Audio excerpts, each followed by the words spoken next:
여호와는 긍휼이 많으시고 은혜로우시며 노하기를 더디하시고 인자하심이 풍부하시도다.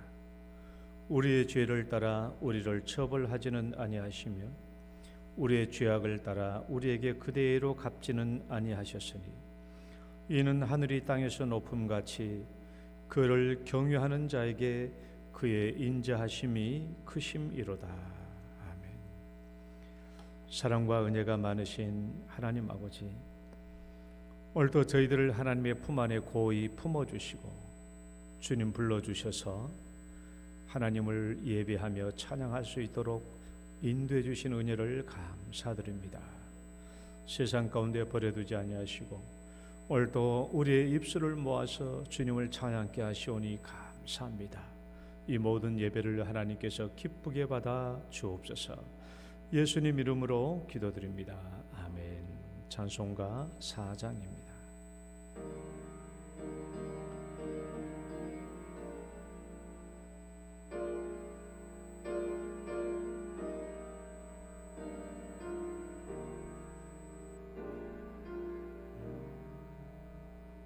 성부 성자와 성령 영원히 영광 받으옵소서.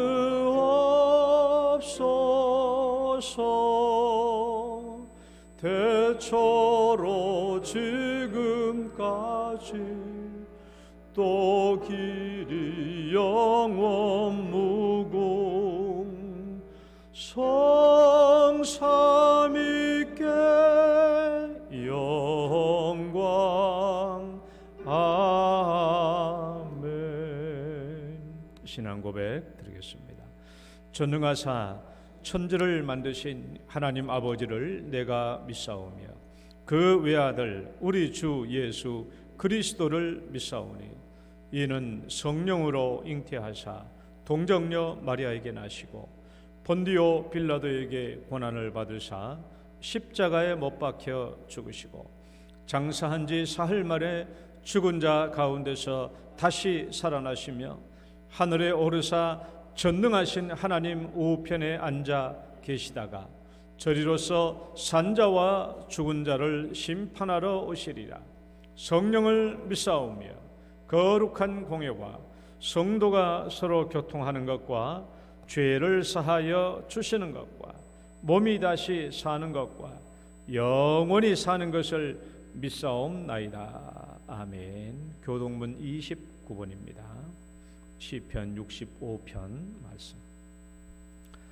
하나님이여 찬송이 시온에서 주를 기다리오며 기도를 들으시는 주여 모든 육체가 주께 나아오리이다.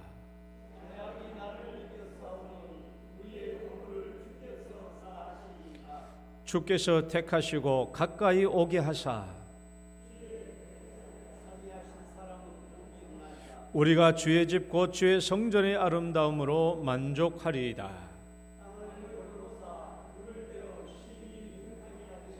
하나님의 강에 물이 가득하게 하시고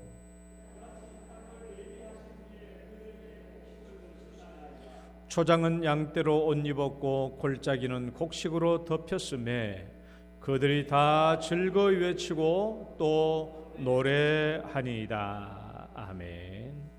앉으셔서 찬송가 40장입니다.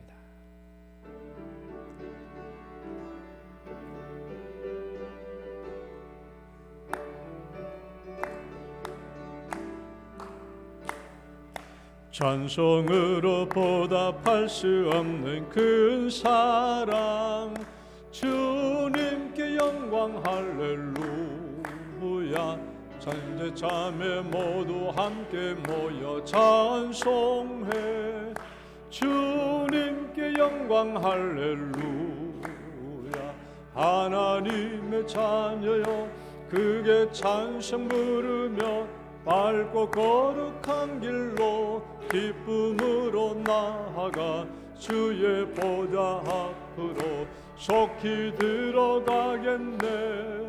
주님께 영광 할렐루야.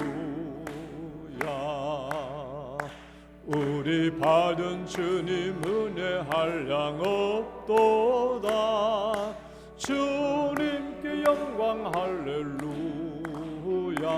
기쁜 찬송 부르면서 천국 가겠네. 주님께 영광 할렐루야.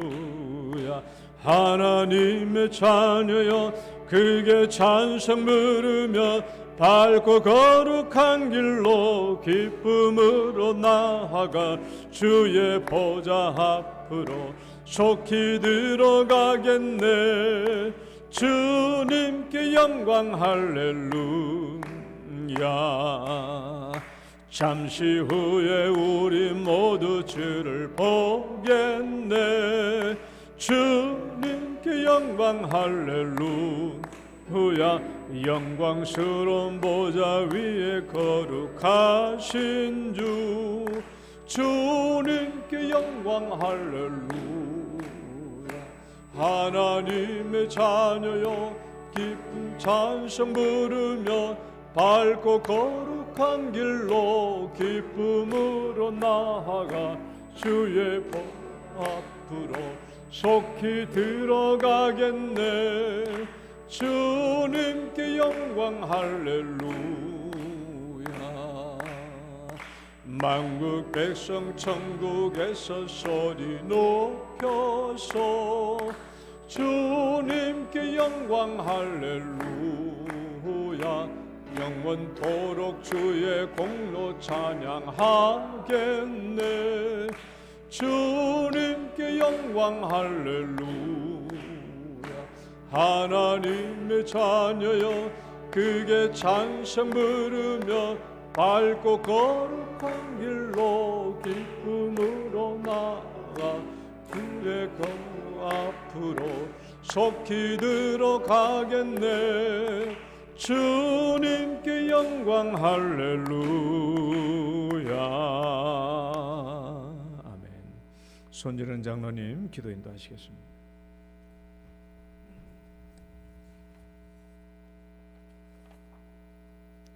그가 찔림은 우리의 허물 때문이요 그가 상함은 우리의 죄악 때문이라.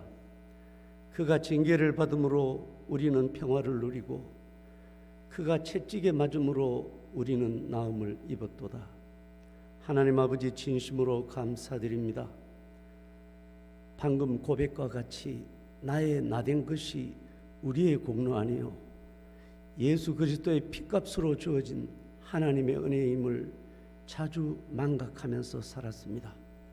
다시 예배를 통하여 그 은혜를 회복하고자 하오니 저희가 드리는 예배 가운데 임재하여 주시옵소서. 목사님의 말씀을 통하여서 저희들이 은혜를 사모하기를 원합니다. 목사님을 은혜의 장중에 붙잡아 주시고 말씀을 전하실 때마다 성령이 역사하여 주시고 그 말씀으로 저희들이 힘을 얻게 하여 주시옵소서. 성도들 가운데 연로하신 아픈 성도들을 위로하여 치료하여 주시고 신앙이 식은 성도들에게는 열심을 내게 도와 주시옵소서. 아버지 하나님, 우리의 인생길이 아버지 모세가 젖과 꿀이 흐르는 가나안 땅을 향하여 나아가는 길임을 믿습니다. 아버지 하나님, 거기에서는 여러 가지 어려움이 있고 우리를 정말 회방하는 여러 무리들이 있습니다.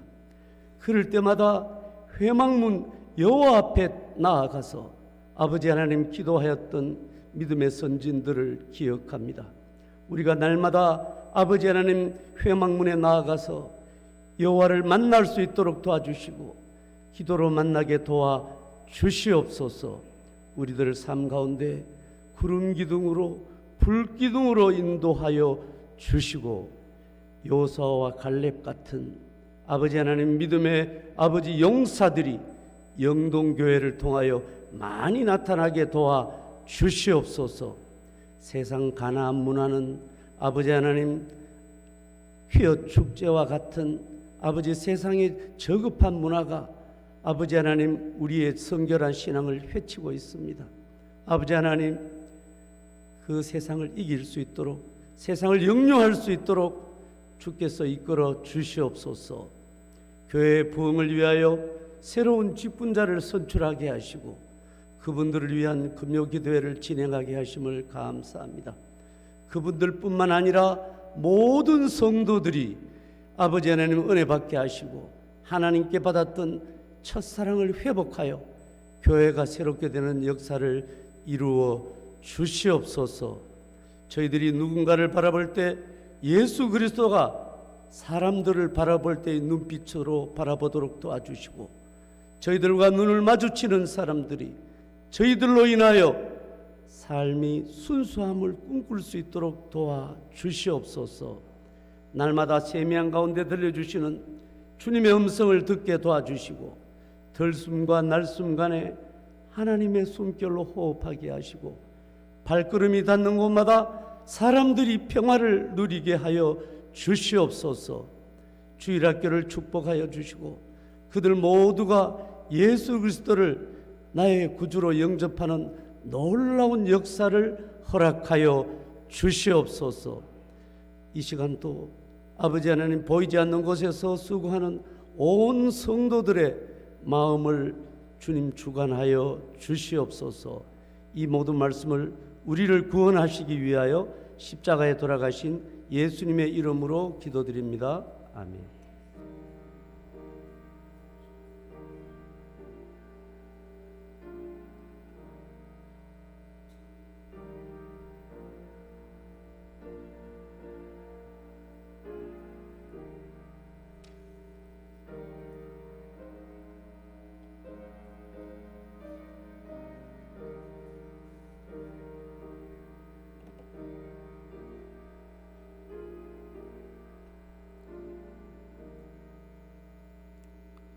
찬양 드리겠습니다. 사랑의 송가.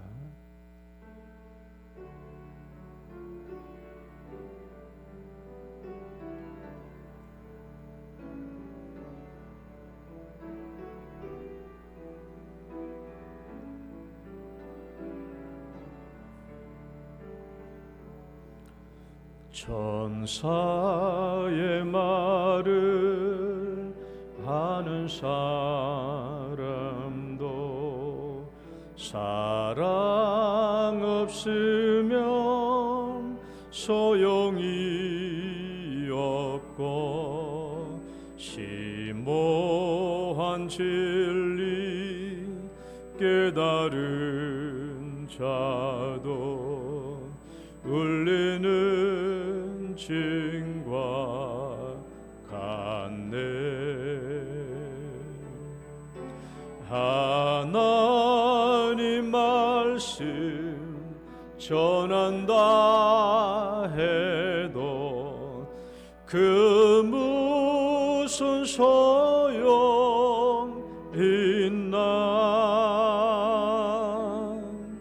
사랑 없으면 소용이 없고 아무것도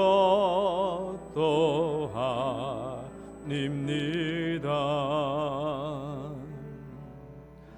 진리를 보고 기뻐합니다. 무례와 사심 품지 않으며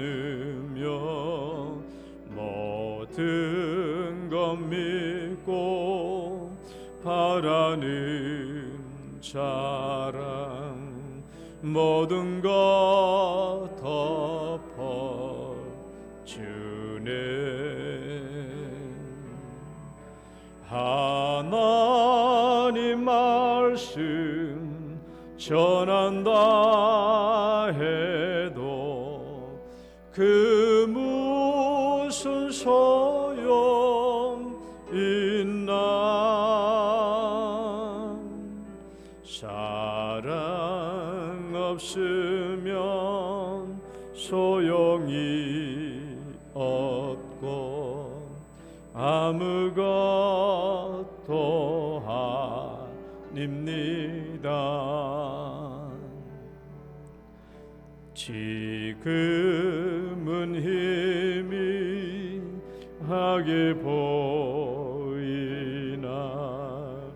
그때는 주를 맞대고 버린 하나님 나를 알고 계시든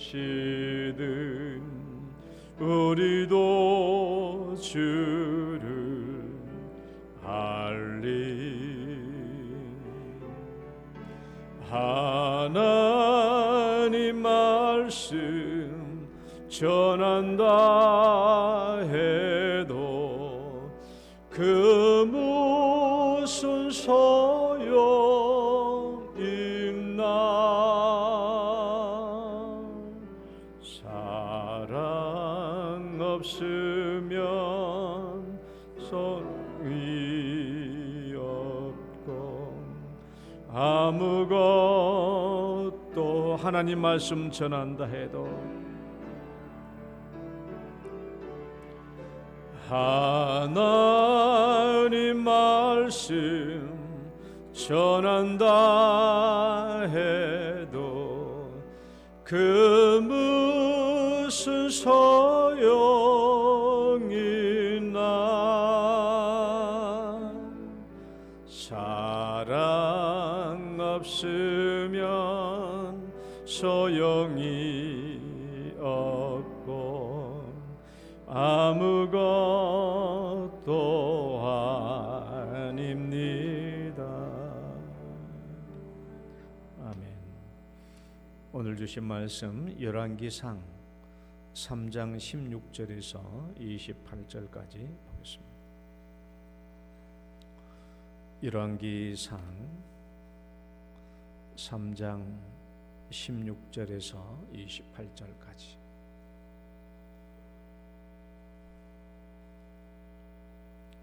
교독하겠습니다.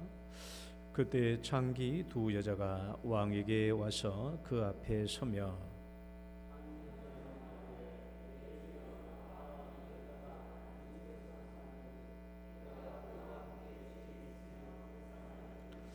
내가 해산한 지 사흘 만에 이 여자도 해산하고 우리가 함께 있었고 우리 둘 외에는 집에 다른 사람이 없었나이다.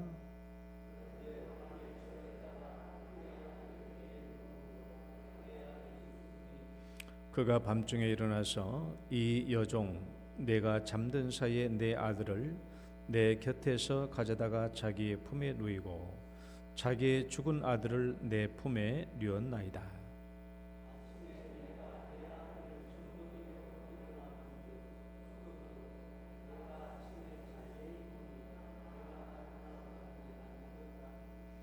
다른 여자는 이르되 아니라 산 것은 내 아들이요 죽은 것은 네 아들이라 하고 이 여자는 이르되 아니라 죽은 것이 네 아들이요 산 것이 내 아들이라 하며 왕 앞에서 그와 같이 쟁론하는지라.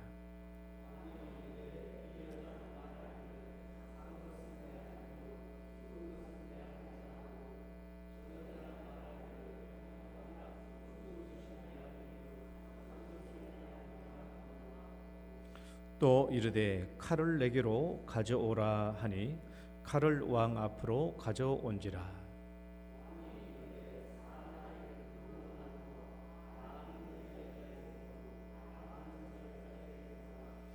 그 산 아들의 어머니 되는 여자가 그 아들을 위하여 마음이 불붙는 것 같아서 왕께 아뢰어 청하건대 내 주여 산 아이를 그에게 주고 아무쪼록 죽이지 마옵소서 하되 다른 여자는 말하기를 내 것도 되게 말고 네 것도 되게 말고 나누게 하라 하는지라.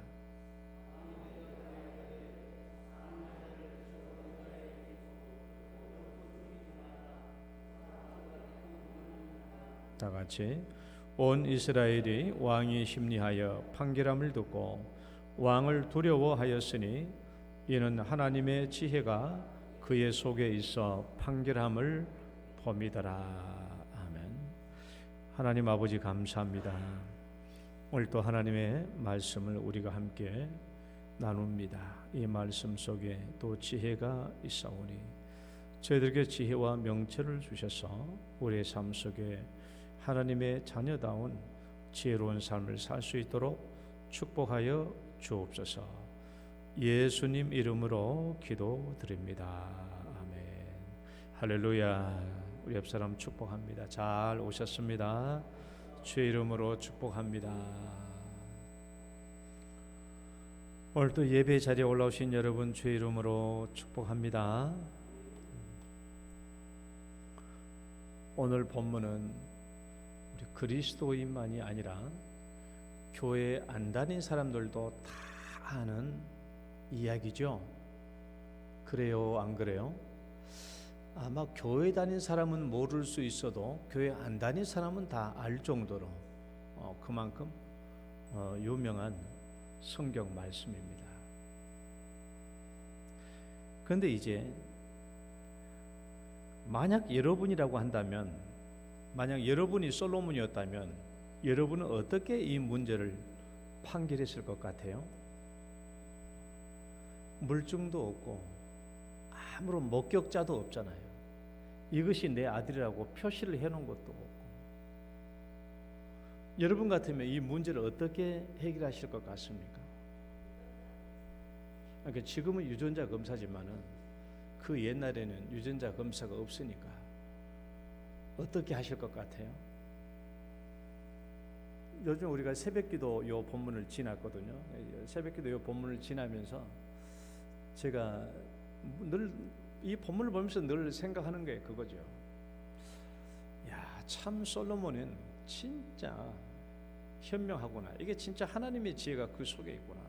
이렇게 이런 문제를 명쾌하게 판결 내리다니 라고 하면서도 항상 생각해 보죠.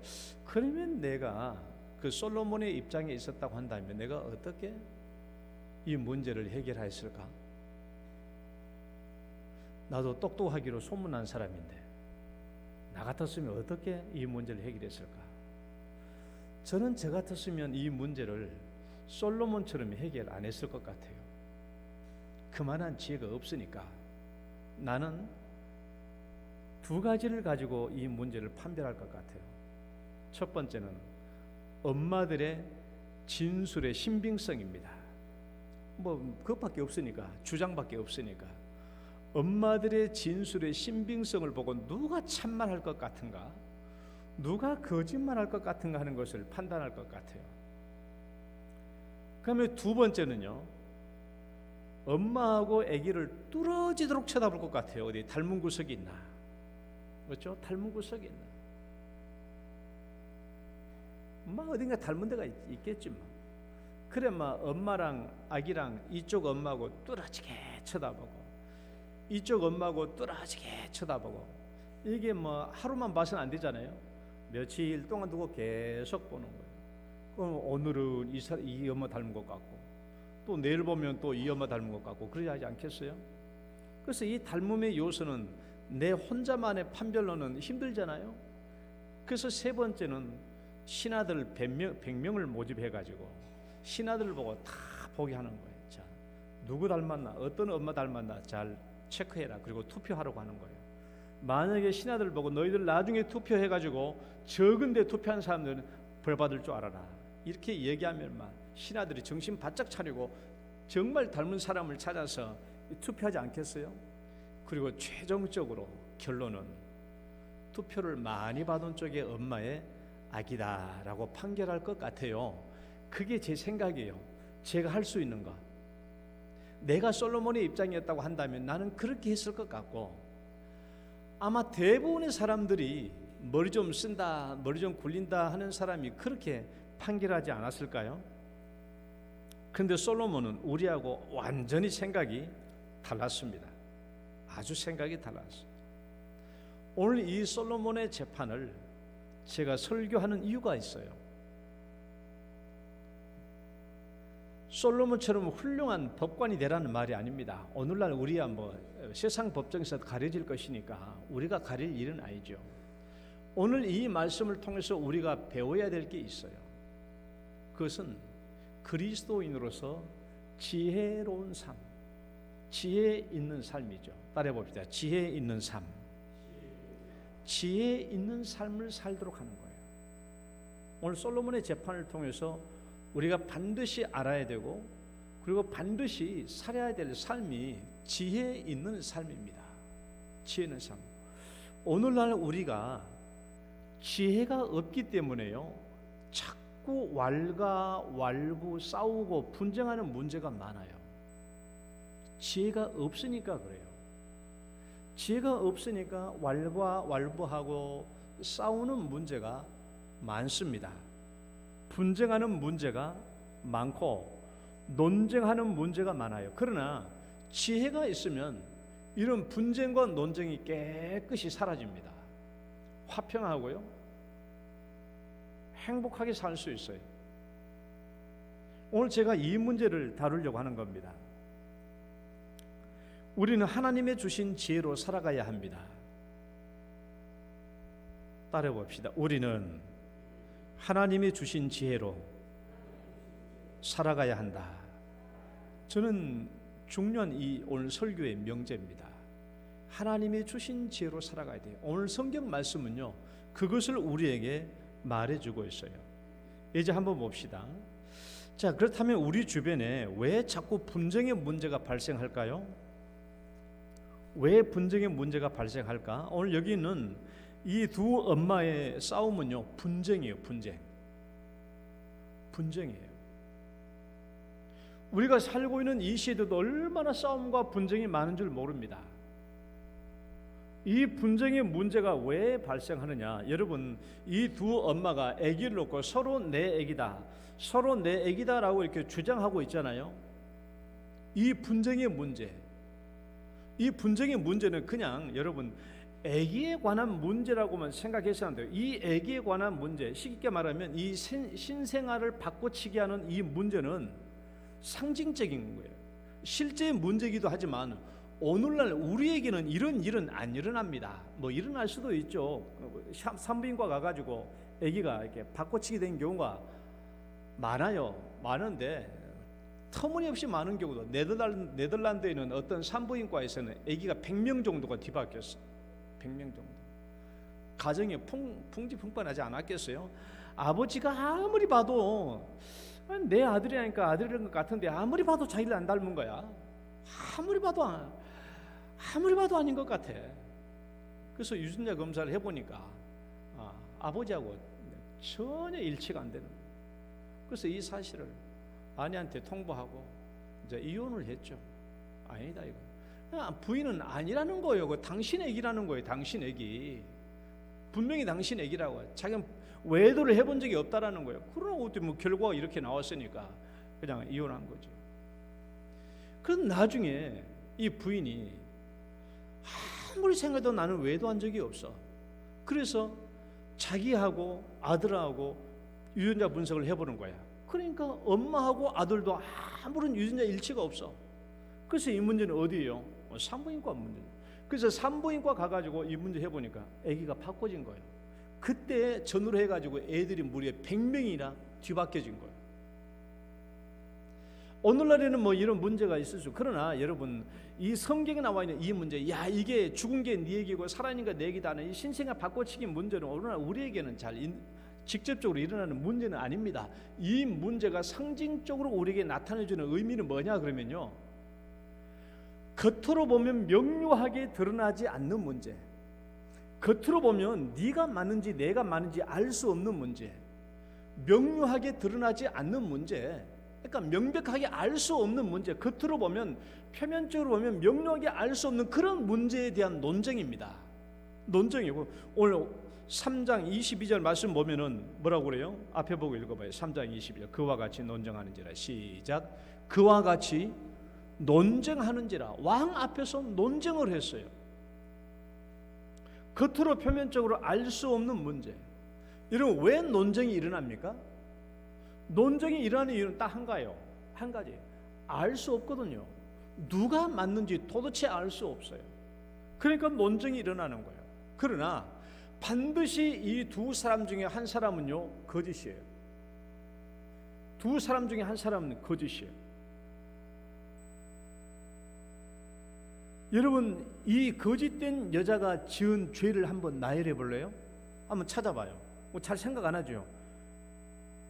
이 거짓된 엄마가 주장하고 있는데 이 거짓된 엄마의 죄 한번 열거해 볼까요? 첫 번째는요, 살인죄예요. 자기 애를 죽였어요. 두 번째는요, 도둑질하는 죄예요. 남의 아기를 훔쳐왔어요. 셋째는요, 거짓말하는 죄예요. 거짓말했어요. 넷째는요, 회방죄예요. 네 것도 말고 내 것도 말고 절반 쫙 나눠버리자. 회방죄. 이것은 어떻게 보면요, 우연인 것 같지만은 사탄이 하는 일하고 똑같아요. 100%. 자, 예수님이 했던 말씀 한번 봐봐요. 너희는, 시작, 너희는 너희 아비 마귀에게서 났으니 너희 아비의 욕심대로 너희도 행하고자 하느니라. 그는 처음부터 살인한 자요, 진리가 그 속에 없으므로 진리에 서지 못하고 거짓을 말할 때마다 제 것으로 말하나니 이는 그가 거짓말쟁이요 거짓의 아비가 되었습니다. 또 도둑이 오는 것은 도둑질하고 죽이고 멸망시키는 것뿐이요 내가 온 것은 양으로 생명을 얻게 하고 더 풍성히 얻게 하려는 것이라.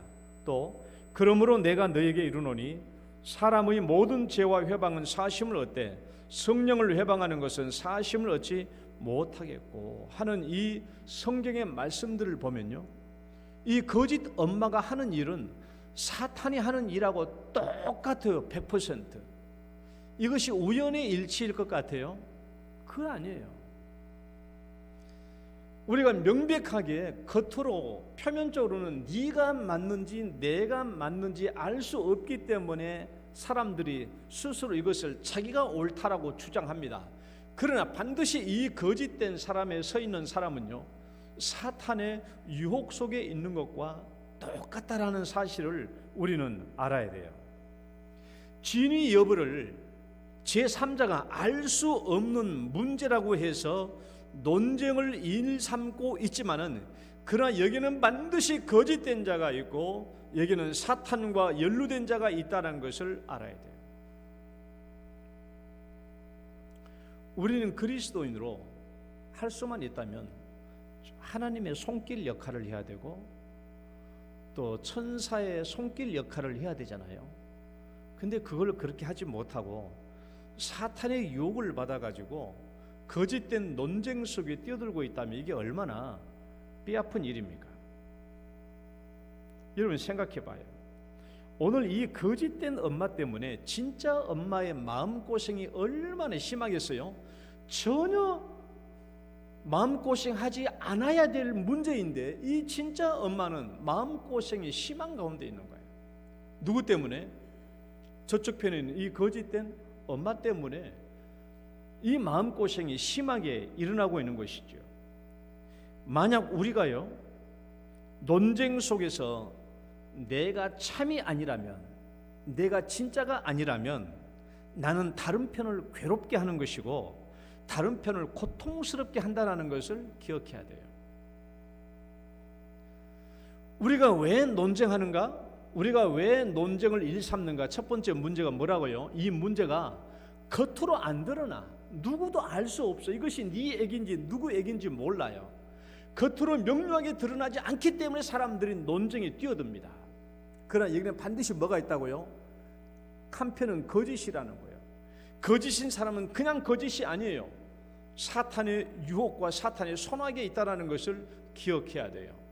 만약에 논쟁 속에서 내가 참이 아니라고 한다면 나는 다른 편에 한편의 다른 사람을 고통스럽게 하고 괴롭게 한다는 것을 기억해야 돼요.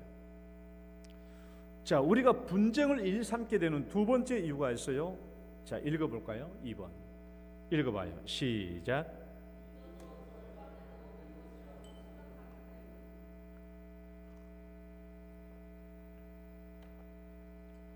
자, 오늘 이 거짓된 여자가 왜 끝까지 자기가 진짜 엄마가 아니잖아요. 자기가 진짜 엄마가 아닌데도 왜 끝까지 주장할까요? 이건 사람들이 알 수 있는 문제가 아니니까. 그러면 끝까지 주장해서 뭘 얻겠다라는 거예요? 뭘 얻겠다는 것이죠 지금? 자기가 거짓됨에도 불구하고 끝까지 주장하는 데는 이유가 있어요. 무엇을 얻겠다는 것이죠. 잘하면, 여기서 잘하면 내가 이 아이 전체를 빼앗을 수 있고, 못해도 절반이다. 못해도 절반이에요. 왜? 이 문제를 공평하게 나온다 하면은 절반은 내 것이니까. 사람들이 모르잖아요. 겉으로 드러나서 해답이 나올 수 있는 문제가 아니잖아요. 그러니까 끝까지 주장하는 것은 뭐냐? 잘하면 내가 다 얻을 수 있는 거야. 잘하면. 그러나 믿져도 못해도 절반이야. 왜? 아무도 알 수 없는 문제니까. 물리적인 공정을 딱 나누면 절반은 내 것이 되죠. 이것이 오늘날 우리 시대의 논쟁의 문제입니다. 논쟁의 문제. 무엇인가 얻을 수 있기 때문에 그런 것이죠. 이것이 바로 이기적인 목적과 이기적인 욕망입니다. 이게 왜 이기적인 것이냐고요? 상대방을 괴롭게 하고 상대방의 것을 빼앗아 오는 것이기 때문에 이기적인 거예요. 나도 좋고 너도 좋은 일이면 얼마나 좋겠습니까마는, 이런 논쟁은 상대방을 괴롭게 하고 상대방의 것을 빼앗아 오는 일이기 때문에 이기적인 욕심과 욕망에 걸린 문제예요.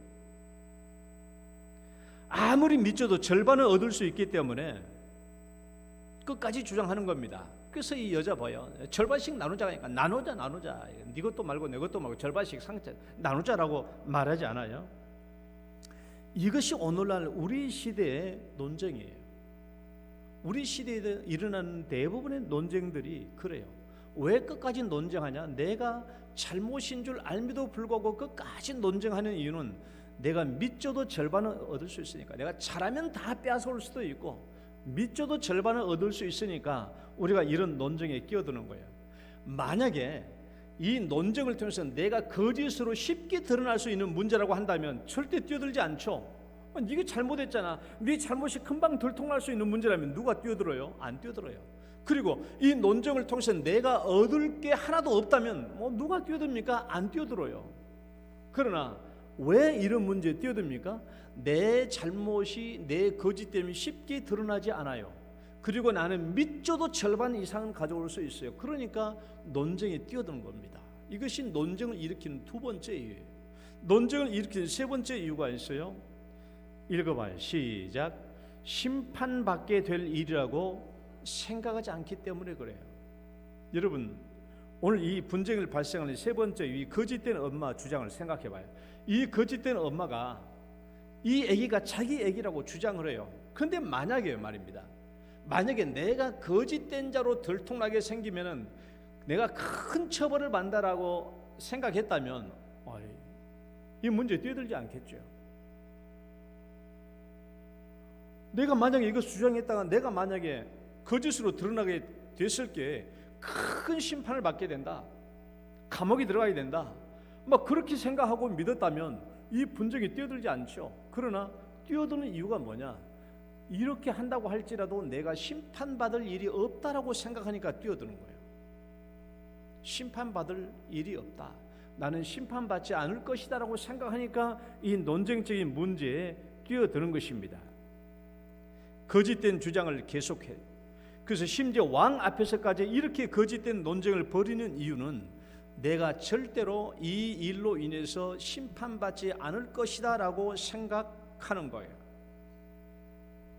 그러나 이 거짓된 일이 발각되는 날에는 반드시 심판받는다라는 것을 기억해야 돼요. 여러분, 예수님이 이런 말씀을 하신 적이 있어요. 한번 읽어봐요. 나는 너에게 이르노니, 시작. 나는 너희에게 이르노니 형제에게 노하는 자마다 심판을 받게 되고 형제를 대하여 라가라 하는 자는 공회에 잡혀가게 되고 미련한 놈이라 하는 자는 지옥불에 들어가게 되리라. 이 말씀은 다 심판을 받는다는 말을 세 가지 형태로 다르게 설명한 거예요. 형제에게 노하기만 해도 심판을 받아요. 라가라는 말은 미련한 놈, 바보, 멍충이 그런 말이거든요. 우리가 일상적으로 내뱉을 수 있는 말이 참 저 멍충이 같은 이라고, 저 바보 같은 이라고, 그런 일상적으로 사람들에게 내뱉은 이런 모욕적인 말도 심판을 받는다라는 거예요. 그러니까 아주 가벼운 것도 심판을 받아. 하물며 오늘 여기서 말하는 것은요, 거짓된 주장은 명백하게 10계명 중에서 제9계명에 어긋나는 일이에요. 심판을 받아요. 여러분, 혹시 여러분들이 신앙생활을 하다가 목사님, 우리는 예수 믿으니까 심판 안 받지 않아요? 라고 생각하고 있다면 그건 잘못된 신앙입니다. 그리스도는 다 심판을 받아요. 단 처벌을 받지는 않아. 벌을 받지는 않아. 내가 죄를 지었다고 할지라도 그 벌을 받지는 않는다고. 그 벌은 면제되는 거예요. 우리는 예수를 믿음으로 지옥 형벌을 면제받는 겁니다. 그 형벌을 면제받는 것이지 하나님 앞에서 너 이거 잘못한 거 맞지? 라는 이런 심판이 없어지는 건 아니라는 거예요. 우리는 주님은 반드시 하나님 앞에 내가 행한 행위대로 심판을 받는다라고 성경에 기록되어 있어요. 그러니까 믿든지 안 믿든지 간에 우리 모든 행위대로 심판을 받아요. 믿지 않는 자들은 지옥에서 형벌을 받지만 우리는 그 지옥 형벌을 면제를 받을 뿐이에요. 그러니까 여러분, 우리는 심판받지 않으니까 나 이런 거짓된 논쟁을 일삼아도 돼? 그래서는 절대로 안 된다는 거예요. 우리는 심판이 있다라는 것을 알아야 돼요. 오늘날 논쟁거리가 왜 생기냐?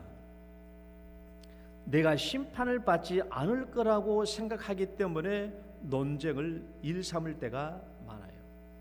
여러분, 우리가 어떤 논쟁거리 문제에 뛰어들 때요, 잘 생각해야 돼요. 내가 참이 아니라면 나는 그걸로 인해서 심판을 받을 수밖에 없어요. 잘못된 일에 대해서. 오늘 본문에서 거짓된 주장을 하다가 솔로몬 왕 앞에서 들통난 이 거짓된 엄마가 평안하게 집으로 돌아갔을 거라고 생각하면 착각입니다. 심판은 그게 아니에요. 심판은 정의를 이루어지는 것이고 공의가 집행되는 거예요. 잘한 사람은 잘했다라고 인정되고 잘못한 사람은 처벌과 벌을 받게 되어 있어요. 그러니까 여러분, 오늘 이 거짓된 엄마로 판명된 이 사람은요, 이 거짓된 엄마는 집으로 편안하게 들어간 게 아니에요.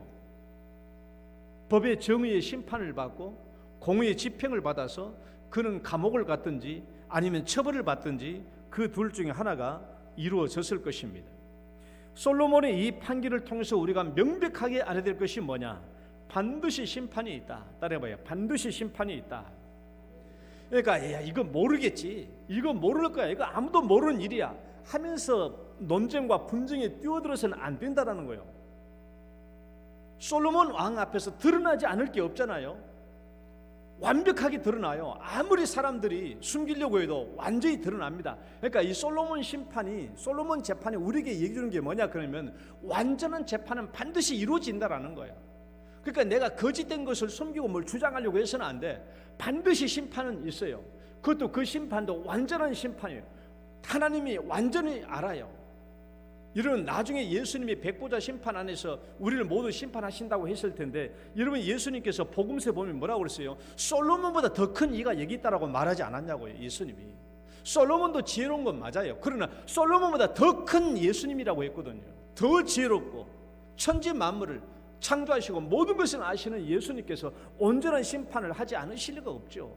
그러니까 여러분, 우리가 이 문제 앞에서 심판이 없을 거야 라고 생각하고 논쟁거리에 뛰어들어서는 안 돼요. 반드시 심판이 있어요. 그러니까 내가 잘못한 것 아닌가? 내가 실수한 거 아닌가? 이거 내가 잘못한 거 아닌가? 하는 그 문제는 뛰어들어서는 안 돼요. 심판을 받게 되니까. 그리고 그런 문제 때문에 상대방은 고통스럽고 힘들어요. 그러니까 그런 일을 해서는 안 된다는 거예요. 그러니까 여기 있는 애기를 가지고 네 애기냐 내 애기냐 하는 이 문제는 오늘날의 논쟁적인 상징적인 문제예요. 겉으로 표면적으로 보면 알 수 없는 이런 문제를 두고 우리에게 얘기하는 겁니다. 이런 문제들이 오늘날 우리의 주장들 사이에는 굉장히 많아요. 네가 옳으냐 내가 옳으냐, 겉으로 보면 알 수 없는 이런 문제들이 많다라는 거예요. 그러나 이 논쟁적인 문제 반드시 한편은 잘못되어 있어요. 잘못되어 있어요. 둘 다 옳다면 이것은 나중에 설교하겠지만 더 좋은 쪽으로 만들어져 가죠. 자, 그러면 이제 솔로몬이 어떻게 판결했는가 봅시다. 솔로몬 왕 앞에서 어떻게 판결이 이루어졌는가? 저는 그랬어요. 문평률의 지혜로는 본인 진술의 신빙성과 부모와 자녀 간의 시각적인 닮음의 요소를 가지고 판별할 것이다라고 저는 했지만 솔로몬 왕은 그렇게 하지 않았죠. 솔로몬 왕은 어떻게 이 문제를 해결했냐? 그러면 솔로몬의 판결 기준은 부모와 자녀 간의 시각적인 닮음이 아니에요. 각자의 진술의 신빙성도 아니에요. 뭘로 판결했어요? 모성애로 판결했어요. 모성애를 가지고 판결합니다. 솔로몬 왕이 칼 가져와라. 다 자기 애를 하니까 신하들이 칼 가져와라. 칼 가져와 가지고 애를 뉘어라. 그래서 칼로 절반을 쪼개서 절반은 이 여자에게, 절반은 저 여자에게 갖다 줘라라고 말하니까 진짜 엄마가 이 아이에 대한 마음이 불붙는 것 같아서, 아이고 왕이시여 그러지 마십시오. 부탁드립니다. 이 아이를 그냥 저쪽 엄마에게 주십시오. 그냥 저쪽 엄마에게 주십시오. 저는 안 가져도 됩니다 라고 말한 거예요. 그 말한 것을 보고 솔로몬이 뭐라고 그랬냐 그러면, 진짜 엄마는 이 여자다, 모성애를 가진 이 여자다라고 말하면서 이 여자에게 아이를 주라라고 얘기한 것입니다. 그렇게 해서 문제가 해결돼요. 솔로몬이 왜 칼을 휘두르게 했는가 한번 잘 봐요. 솔로몬이 왜 칼을 휘두르게 해요? 모성애를 드러내게 하기 위해서 칼을 휘두르게 한 거예요. 모성애를 드러내도록. 그래서 모성애가 판별의 기준이 되는 것이죠. 이러면 모성애하고 인간의 이기적인 욕심은 얼마나 달라요? 이기적인 욕심과 모성애는 얼마나 다릅니까? 여러분, 이기적인 욕심은요, 솔로몬은 지금 그 차이를 노린 거예요. 모성애와, 분명히 이 두 여인 중에 한 여성은 모성애를 가지고 있고 다른 한 여성, 거짓된 사람은 이기적인 욕심을 가지고 있다는 것은 솔로몬은 안 것이죠. 그래서 칼을 휘둘러 가지고 모성애가 드러나게 한 거예요. 그리고 한 사람은 이기적인 욕심이 드러나게 한 거예요. 그러니까 모성이 어떻게 드러났어요? 아이고 저기 왕이시여 저게 다 주세요. 저에게 다 주세요. 그래야 살리는 길이잖아요. 그러나 이기적인 욕심은 어때요? 왕이시여 절반으로 나누십시오. 저거 절반 나 절반 얻게 하자고 한 거 아니에요? 이기적인 욕심이에요. 아까 우리가 분쟁적인 문제 얘기했죠. 뭔가 얻을 게 있다고 생각하니까 분쟁적인 문제에 뛰어드는 거예요. 그래서 솔로몬 왕이 칼을 휘두른 것은 모성애를 드러내고 이기적인 욕심을 드러내는 거예요. 솔로몬 그것을 잘 알죠. 여러분, 이기적인 욕심은요 절반이라도 얻고 싶어하는 것이고요, 모성애는요 전체를 포기하려고 하는 거예요. 이 아이를 살리기 위해서는 내 전체까지도 포기하려고 하는 거예요. 이게 모성애죠. 어쩌면 영구 미제가 될 뻔했던 이 사건을 솔로몬은 아주 명료하게 해결한 것입니다. 그런데 저는요, 솔로몬의 이 판결이 그리 명판결 같지는 않아요. 제 생각으로는 아주 명판결은 아닌 것 같아요. 아주 지혜로운 판결은 아닌 것 같아요. 내가 봤을 때는 아주 명판결을 100점으로 친다면 솔로몬의 이 판결은 한 70점 정도 되지 않을까라는 생각이 들어요. 왜 명판결이 아닐까? 솔로몬의 잘못은 아닌데 오늘 이 말씀의 내용을 보면은요, 가짜 엄마가 왕이시여 절반씩 나눕시다. 저 여자도 절반, 나도 절반, 가운데 딱 쪼개가지고 저 여자 절반, 나 절반씩 나눕시다. 이렇게 말할 여자는 사실 없어요. 없겠죠. 여러분 그렇게 하겠어요? 이 가짜 엄마가 와가지고 이렇게 나눕시다, 산자 나눠가지고 이렇게 나눕시다라고 말할 수 있는 사람이 누가 있겠냐라는 거예요. 그렇게 말한 것은 굉장한 억지 주장일 수가 있죠. 억지 주장일 수 있죠. 저는요, 이 문제가 솔로몬의 지혜로운 명판결이 되려고 한다면 이렇게 돼야 된다고 생각해요. 여러분 제 말 잘 들어요. 이 솔로몬의 명판결이 되려고 한다면 이 문제는, 이 성경은 이렇게 기록되기보다는 이렇게 기록돼야 됐겠죠. 거짓된 진짜 엄마가요, 왕이시여 제발 이 아이를 죽이지 마십시오, 그냥 이 아이를 저 엄마에게 주십시오라고 말했을 때 저쪽 가짜 엄마도 맞습니다, 왕이시여 절대로 쪼개지면 안 됩니다, 이 아이가 죽은 걸 저는 참아 볼 수가 없습니다, 이 아이를 저 엄마에게 주십시오라고 말했을 것 같아요. 그러지 않겠어요? 그랬을 때 솔로몬이 어떻게 판결을 내렸겠느냐라는 거예요. 그때 나온 판결이 명판결이죠.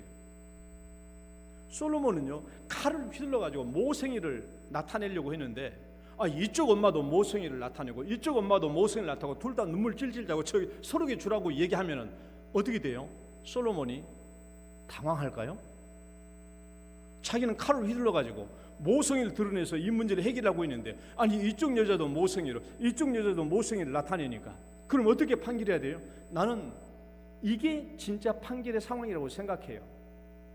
내가 왜 이걸 생각하냐 그러면, 우리가 가지고 있는 문제가 다 여기까지 와요.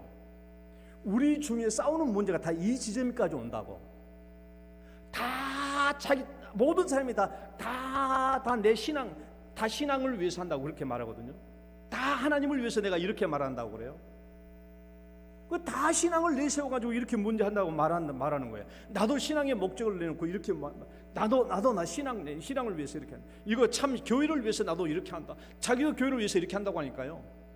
너나 나나 없이 다 똑같아요. 둘 다 모성애야. 다 교회를 위해서 이렇게 한대. 그럼 문제가 발생되는 거예요. 논쟁이 발생되는. 그러니까 우리가 대부분이 싸우는 문제는 이 지점까지 오기 때문에 솔로몬의 명판결도 이 지점까지 와야 되는 거예요.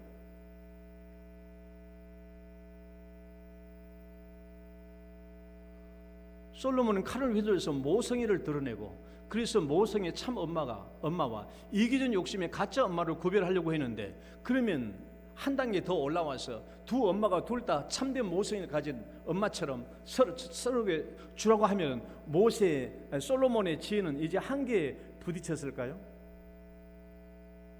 그럼 솔로몬은 어떻게 해야 돼요?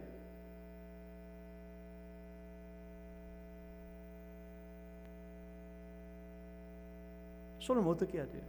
솔로몬이 당황하셨을까요? 당황했겠죠?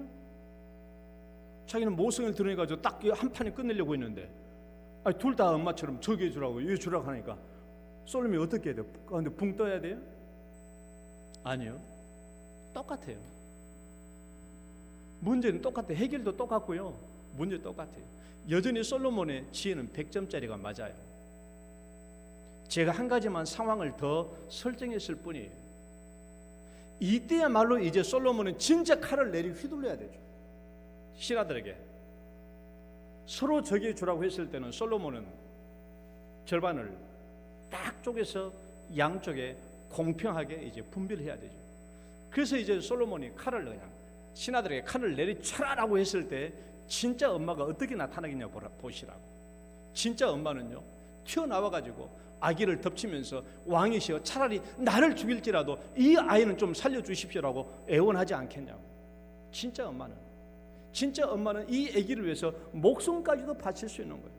그게 모성애입니다. 그러나 가짜 엄마는 아무리 모성애를 흉내낸다고 할지라도요, 자기 목숨까지는 던질 수 없어요. 자기 목숨까지 던질 수 없죠. 그러나 진짜 엄마는 자기 목숨까지 던질 수 있어요. 그러나 가짜 엄마는 가짜 모성애를 흉내낼 수는 있을지 몰라도 자기 목숨을 못 던져요. 그러니까 진짜 이제 칼을 휘두르려고 하는 그 순간에 진짜 엄마가 나타날 수밖에 없죠. 왕이시여 차라리 나를 죽일지라도 이 아이를 살려주십시오라고 말하지 않겠어요? 그게 명판결인데 여기까지나 똑같다는 거예요. 솔로몬의 이 판결은 여전히 판결의 기준점은 뭐예요? 모성애예요. 왜? 모성애를 가지고 있을 때 아기의 엄마는 가장 지혜롭게 행동하거든요. 모성애를 가진 여자가 가장 지혜롭게 엄마 역할을 해요. 모성애를 가진 엄마가 가장 엄마다운 엄마로 살 수 있어요. 그러니까 모성애가 엄마를 가장 지혜롭게 살 수 있어요. 이것이 모성애입니다. 그러면 이제 이 모성애를 가진 이 엄마가 나중에 판결을 통해서 뭘 얻습니까? 결국은 이 엄마가 뭘 얻어요? 아기를 전체를 다 얻잖아요. 왕에게 진짜 엄마가 누군지가 드러나니까 왕에게 이 진짜 아기를 얻게 되고 진정한 엄마의 길을 걷게 되고, 그다음에 이 재판에서 궁극적인 승리를 얻게 되죠. 참 지혜로운 이 엄마가, 참 엄마가 모든 이 재판에서 모든 것을 얻게 되고 승리하게 되고 진짜의 엄마의 길을 가게 되는 것입니다. 그러니까 여러분, 모성애는 솔로몬이 이 모성애를 통해서 진짜 엄마와 가짜 엄마를 분별해냈지만은 이 모성애를 가진 여성이 참 엄마다운 엄마를 살 수 있고 지혜로운 엄마의 삶을 살 수 있다라는 거예요. 여러분, 이제 제 이 말씀을 가지고 결론을 내립니다. 여러분, 여기서 모성애를 드러내는 이 진짜 엄마는 누구를 표상합니까?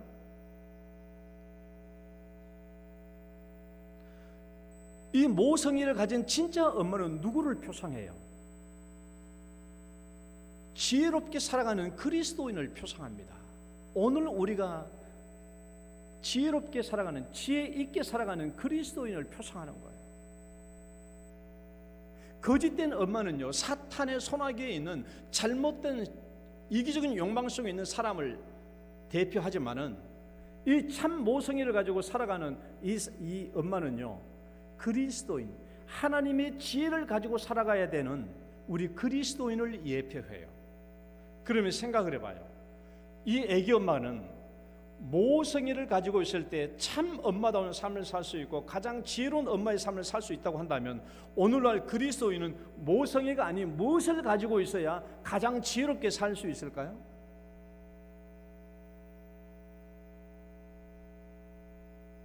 오늘 설교의 결론이죠. 애기 엄마는 모성애를 가지고 살 때 가장 엄마다운 엄마, 가장 지혜로운 엄마의 삶을 살 수 있어요. 그러면 오늘날 그리스도인은 무엇을 가지고 살 때 가장 지혜로운 그리스도의 삶을 살 수 있을까요? 이 여인에게 모성애가 뭐냐고요? 이 여인에게 모성애는 최고의 가치예요. 최고의 가치. 그럼 오늘날 우리 그리스도인들에게 최고의 가치가 뭐예요? 하나님을 경외하고 하나님의 영광을 우리가 최고의 가치로 살고 있지 않아요? 그러므로 여러분, 우리가 신앙생활을 할 때 하나님의 영광, 하나님을 경외하는 일을 최고의 기준점으로 놓고 우리가 생각하고 말하고 판단하고 무슨 일을 하면은 거기에 우리의 지혜로운 삶이 나타나게 된다라는 거예요. 이 애기 엄마가 모성애를 가지고 살 때 무엇을 행동하고 무엇을 말하고 무엇을 생각하고 무엇을 판단할 때 지혜롭게 나타나게 되는 것처럼, 오늘날 우리 그리스도인들이 하나님의 영광, 하나님을 경외하는 이 일에 기준을 두고 살 때 우리가 말하는 것, 행동하는 것, 무슨 일을 하는 것 다 지혜롭게 나타날 수밖에 없다라는 거예요. 그러니까 이 엄마는, 모성애를 가진 엄마는 때로는 전체를 포기할 수도 있고요, 때로는 자기 목숨까지도 바칠 수 있는 거예요. 우리가 그리스도인이요, 하나님의 영광을 그리고 하나님을 경외하는 일을 최고의 가치로 둔다면 우리는 그 일을 위해서 때로는 내 전체를 포기할 수도 있고 때로는 내 목숨까지도 포기할 수 있는 삶이 나타나게 되는 것이죠. 여기에 우리의 그리스도인의 지혜가 있는 것입니다. 여러분, 성경 말씀 한번 봅시다. 성경은 지혜에 대해서 뭐라고 말씀하고 있는가? 여호와를 경외하며, 시작. 여호와를 경외하며 지혜의 근본이라. 또 여호와를 경외하는 것이 지혜의 근본이요 거룩하신 자를 아는 것이 명철이니라. 여러분, 하나님을 경외하는 것이 지혜의 근본이라는 거예요. 즉 하나님을 경외하고 하나님께 영광을 돌린 것을 최고의 목적, 최고의 기준으로 둘 때 우리 삶 속에서는 지혜로운 생활이 나타난다는 겁니다. 그러니까 하나님을 경외하는 것이 지혜의 근본이라는 거예요. 하나님을 경외하고 하나님을 영화롭게 하는 일에 최고의 가치를 두고 우리가 살아갈 때 우리 삶 속에서는 지혜로운 생활이 나올 수 있다는 것이죠. 그러나 여러분, 시기와 논쟁과 다툼이 있다면 이것은 하나님께서 나온 지혜가 아닙니다. 사탄에게서 나오는 지혜예요. 성경 읽어봐요. 그러나 너희 마음속에, 시작. 그러나 너희 마음속에 독한 시기와 다툼이 있으면 자랑하지 말라. 진리를 거슬러 거짓말하지 말라. 이러한 지혜는 위로부터 온 것이 아니요 땅 위의 것이요 정욕의 것이요 귀신의 것이니 시기와 다툼이 있는 곳에는 혼란과 모든 악한 일이 있습니다. 이런 것들은요, 이기적인 욕심과 이기적인 욕망 속에서 나오는 것들은요 사탄적인 것이고 귀신적인 거라는 거예요. 이것은 하나님께서 나온 지혜와 명철이 아니에요. 시기와 다툼이 있고 논쟁과 분쟁거리가 있다는 것은 이것은 누군가 한쪽이 지금 사탄의 편에 서서 사탄의 손아귀에 있다는 것을 우리는 잘 기억해야 돼요.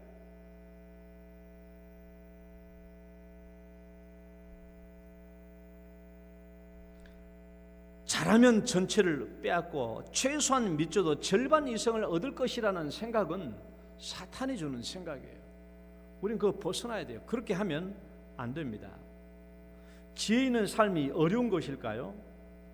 제가 이야기 하나 해볼게요. 이제 목사님들이 설교할 때 예화에서 많이 쓰는 내용인데 이런 얘기가 있어요. 자, 두 가정이 있습니다. 두 가정이 있는데 한 가정은 항상 다툼이 많아.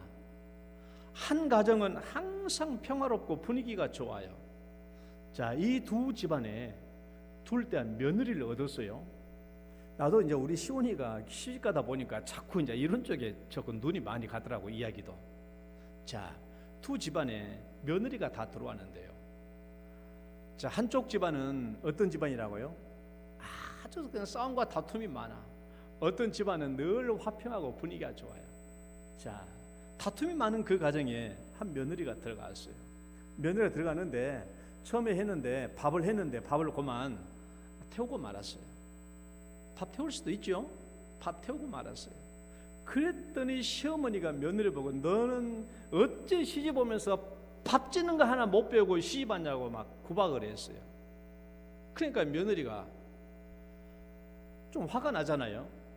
아니 어머니 밥 태울 수도 있잖아요. 거기까지 왜 그렇게 너무 심하게 이렇게 꾸중하는 거 아니에요? 라고 이렇게 따졌더니 그 지켜보고 있더니 시아버지가 어디 저렇게 그냥 저렇게 저기도 말버릇 또 저렇다면서 막 또 시아버지가 그냥 타박하는 거예요. 그걸 지켜보고 있던 남편이 어디서 그렇게 어른들한테 말대꾸 하냐고 자기 마누라한테 그냥 구박하고 뭐라 하는 거예요.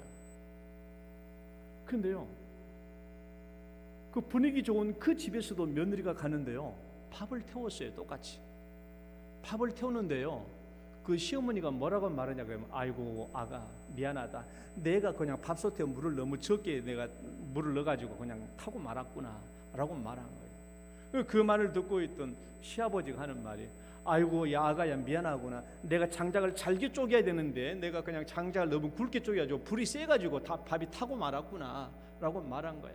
그러니까 그 말을 듣고 있던 남편이 하는 말이 아이고 여보 미안해, 내가 물을 많이 길어놔야 되는데 물을 많이 못 길어놔가지고 엄마가 물을 적게 넣고. 다 서로. 그러니까 여러분 이 두 분위기 가정을 봐봐요. 어느 가정이 지혜 있는 가정이요?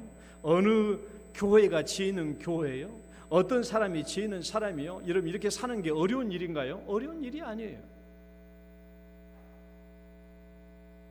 어려운 일이 아닙니다. 분쟁과 다툼은요 마귀적이고 사탄적인 거예요.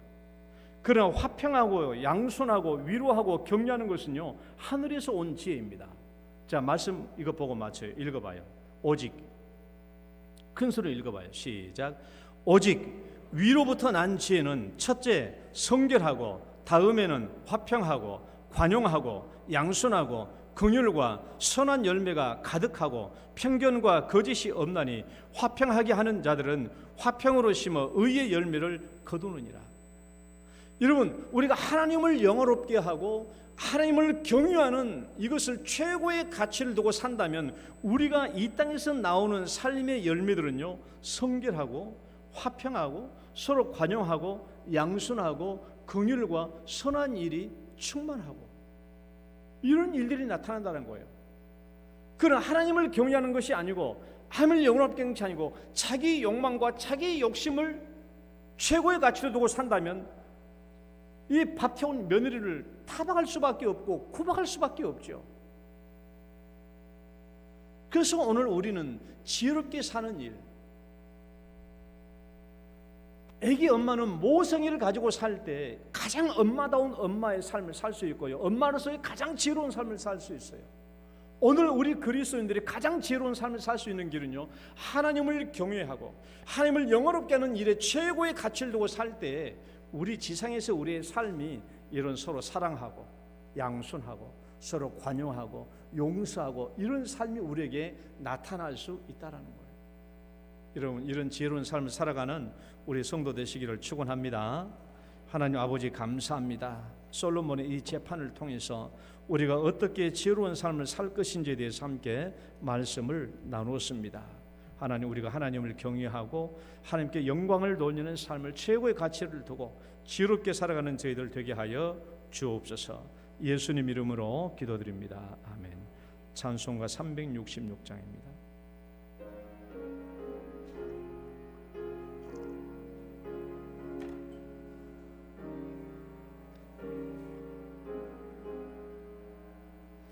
어두운 내 눈 밝히사 진리를 보게 하소서. 진리의 열매 내게 주사 참빛을 찾게 하소서. 깊으신 뜻을 알고자 엎드려 기다리오니 내 눈을 뜨게 하소서. 성령이여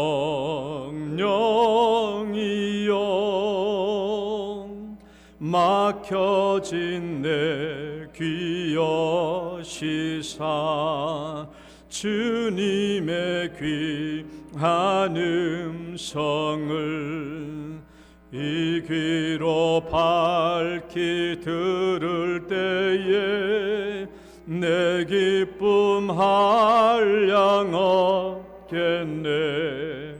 깊으신 뜻을 알고자 엎드려 기다리오니 내 귀를 열어주소서. 성령이여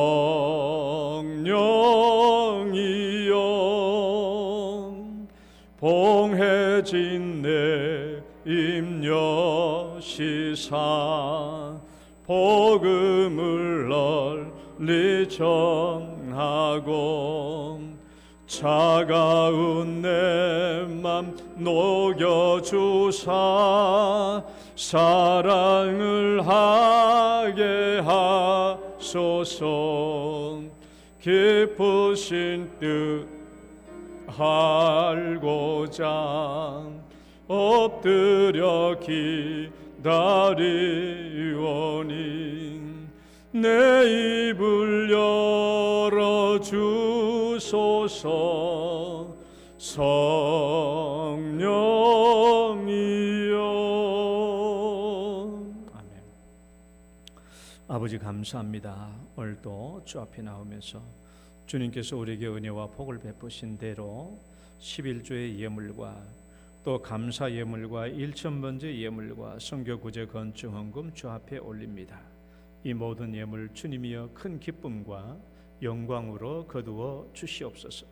드린 손길마다 우리 하나님께서 합당한 은혜와 은총을 베풀어 주시고 가정마다 손길마다 그 기도의 제목들을 기억해 주시고 응답하여 주옵소서. 예수님 이름으로 기도드립니다. 아멘.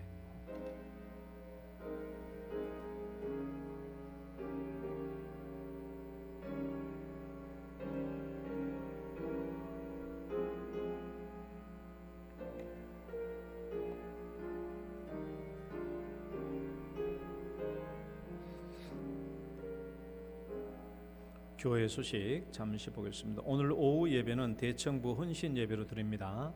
1시 30분에 대청부 연합 예배로 드리니까 1시 30분까지 본당에 보여주실 바라고요. 한종배 목사님 오셔서 말씀 전하시겠습니다. 전도의 원례회 오늘 2부 예배 후에 빨리 해주시길 바라고요. 그다음에 제9기 영동 장학회 장학생 모집 있습니다. 또 직분자를 세우는 금요기도회, 이제 우리가 임직식 날까지 직분자를 위한 기도회를 진행되니까 현재 영동교회 이미 기존 직분자들과 또 피택자들은 반드시 참석해 주시고 이번 주 금요 기도회 특송은 장로님들 특송 준비해 주시길 바라고요. 그다음에 9월 8일부터는 장로, 집사, 권사, 피택자들 순으로 직분 소명 간증을 듣도록 하겠습니다. 내용은 분량은 A4 용지 한 장 정도로 해서 5분 남짓 말씀을 전해주시면 되겠습니다. 9월 첫째 주일은 동대구 노회 남전도 연합회 순회 선교 헌신 예배가 있습니다. 9월 3일 날 오늘 3시 오후 예배 때 있으니까요. 그때 많이 참석해 주시고, 그날은 그냥 헌금 부탁하는 겁니다. 남아프리카 공화국 조이풀 크리스천 센터를 건립하는데 좀 헌금을 해 주십사 하는 의미로 우리 영동교회에서 헌신 예배를 드리니까 오셔서 좀 헌금 좀 해 주시면 감사하겠습니다. 자, 축복성 찬양 들으시고 축도로 예배 마치겠습니다. 당신은 소중한 사람.